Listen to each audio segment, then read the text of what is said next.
Hello दोस्तों, आपका स्वागत है आपके अपने चैनल प्रोवेट फाइनेंशियल सॉल्यूशन में और मैं आपका दोस्त गौनिक। दोस्तों, मार्केट में आईपीओ की भरमार लाइन लग रखी है। एक के पीछे एक आईपीओ आ रहे हैं। पिछले दिनों में आपने देखा बहुत सारे आईपीओ खुले हैं और अभी भी बहुत सारे आईपीओ आने की कगार पर है। दोस्तों, आज जिस आईपीओ की बात करने जा रहा हूं उसका नाम है और आईपीओ दोनों का काम एक जैसा है। शेयर का नाम है रेट गेन का आईपीओ के बारे में चर्चा करने जा रहा हूं। दोस्तों, सबसे पहले अंग्रेज भाई बहनों के लिए अंग्रेजी में इसका वर्णन करूंगा, बाद में आपको सरल भाषा में समझाऊंगा कि ये कंपनी का कारोबार क्या है। दोस्तों, let's get started. RateGain Travel Technology is one of the leading distribution technology companies globally and the largest software as a service (SaaS) provider in the travel and hospitality industry in India. The firm offers travel and hospitality services across different verticals like hotels, airlines, online travel agents, meta search companies, package provider, car rental, cruise ferries. The business provides interconnected products to manage the revenue creation value chain, leverage big data capabilities and integration, and over the period expanded product portfolio to artificial intelligence and machine learning capabilities. नहीं समझ आया? आगे समझते हैं। चलो पहले समझा देता हूं आपको हिंदी में। बेसिकली RateGain कंपनी का क्या कारोबार है। आपने कभी ऑनलाइन होटल बुक किया होगा गोइबिबो से, मेक माई ट्रिप से। तो जब आप होटल की सर्च करते हैं और एक से अधिक बार सर्च करते हैं या फिर जो सर्च लोग ज्यादा करते हैं, आपने देखा होगा कभी होटल की सर्च किया आपने एक बार, उस दिन छोड़ दिया, अगले दिन दोबारा सर्च किया तो रेट हाइक हो गया, प्राइस बढ़ गया वो होटल का। तो बेसिकली दोस्तों, ये कंपनीज को जैसे गोविबो हो गई या फिर मेक माई ट्रिप हो गई, उनको ये सर्विस प्रोवाइड करता है इसी चीज की। मतलब ये आर्टिफिशियल इंटेलिजेंस की कंपनी है और इसके जो क्लाइंट्स हैं वो यही कंपनी है। होटल्स और लाइक ये आपके ट्रेवल एजेंसीज, ये वो हो गया सारे, वो इसके क्लाइंट्स हैं और ये उनको आर्टिफिशियल इंटेलिजेंस प्रोवाइड करता है ताकि होटल्स को मुनाफा हो सके। क्योंकि जब लोग सर्च करते हैं, एक ही चीज को बार बार सर्च करते हैं, तो ये क्या करता है, आर्टिफिशियल इंटेलिजेंस से उसके भाव बढ़ा देता है और ये बहुत अच्छा एक प्रोवाइड करता है। तभी मतलब इसको RateGain तभी नाम दिया गया है कि ये जैसे होटल्स के रेट है, जब आप सर्च करते हैं उसको गेन कर देता है आर्टिफिशियली, राइट। अब आगे थोड़ा समझाऊंगा आपको, आगे चलिए। RateGain travel delivers travel and hospitality technology solutions through SaaS मैंने जो अभी आपको बताया है, artificial intelligence platform through 3 business units. इसके आगे 3 वर्टिकल्स हैं। ये 3 तरह की सर्विस प्रोवाइड करता है। Number 1 data as a service, जो SaaS हो गया, राइट। नहीं, ये हो गया data as a service, DaaS। Number 2 distribution और नंबर 3 मार्केटिंग टेक्नोलॉजी, जिसको मार्टेक बोला है इन्होंने। अब आगे बढ़ते हैं।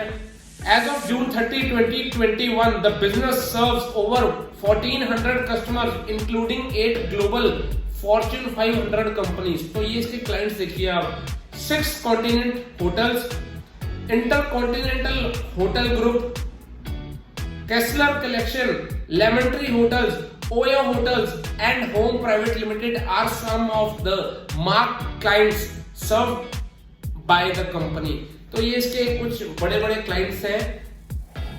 1400 कस्टमर है इसके, आपने पढ़ ही लिए इसके अंदर, जिसके अंदर 8 ग्लोबल फॉर्च्यून 500 की कंपनी है। अब इसकी बात करेंगे शेयर की कंपिटिटिव स्ट्रेंथ की इस कंपनी की। Strong customer base with 1434 customers including 8 global Fortune 500 companies as of June 30, 2021.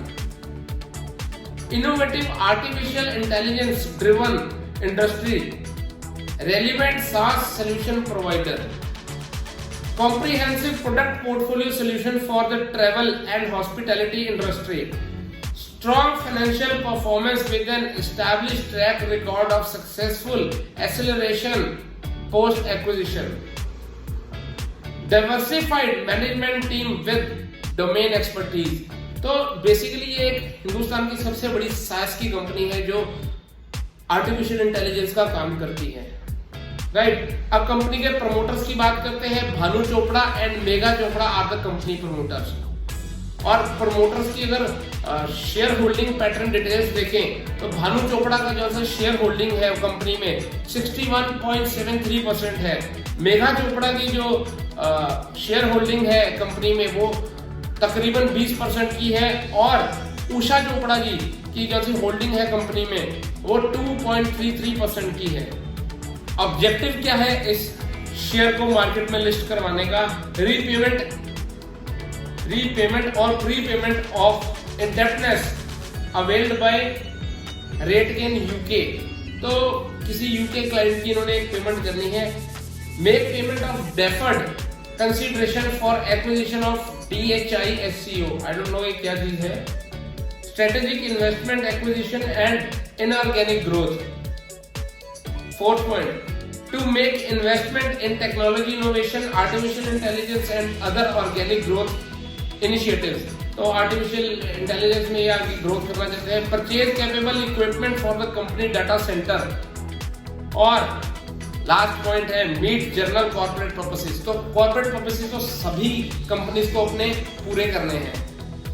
IPO आज यानी कि 7 दिसंबर 2021 को खुल गया है और ये बंद होगा 9 दिसंबर 2021 को।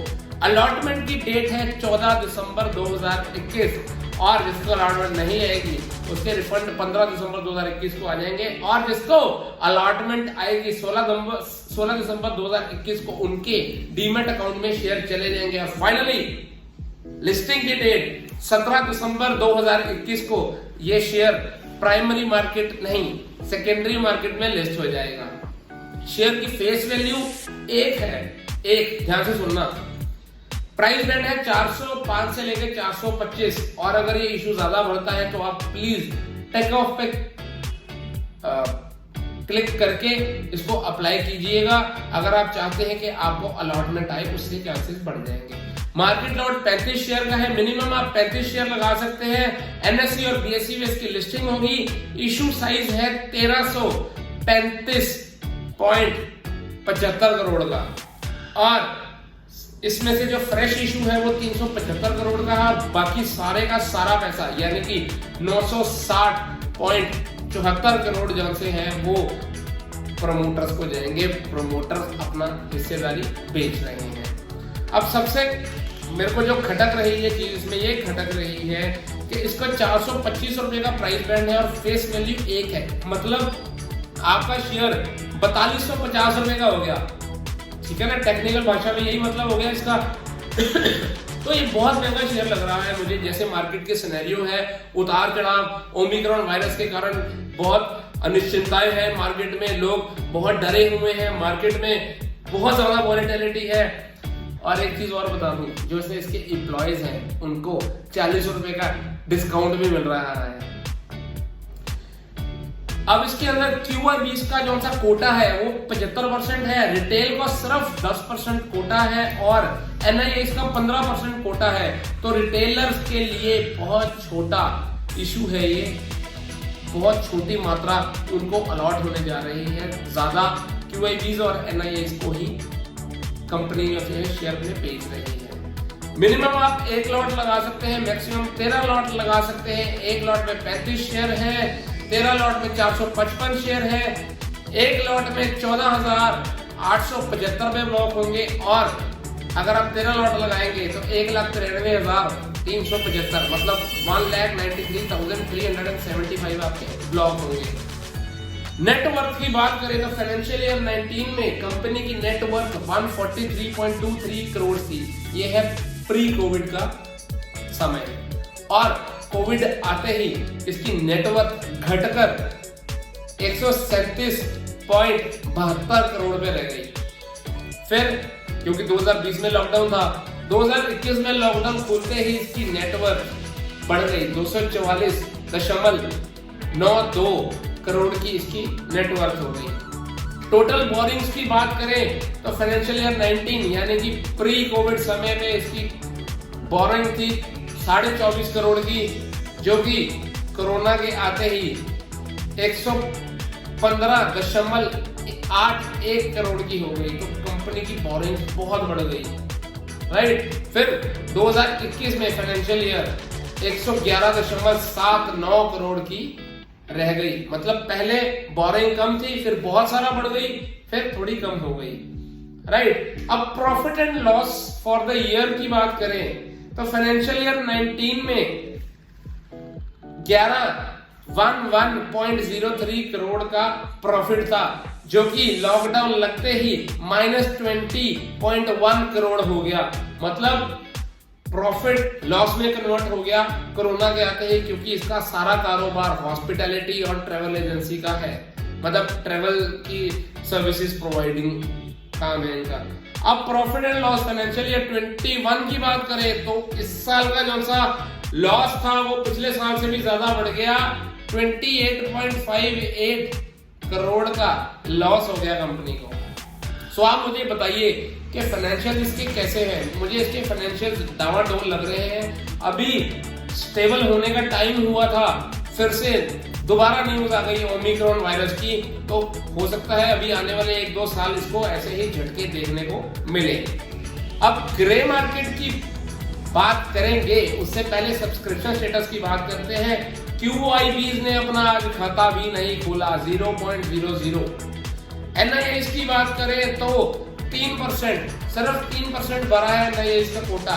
रिटेल की बात करें तो 1.86 गुना रिटेलर ने इसके अंदर सब्सक्राइब कर दिया, क्योंकि रिटेलर सबसे ज्यादा पैसे वाला आदमी है, राइट। ये गलत है वैसे।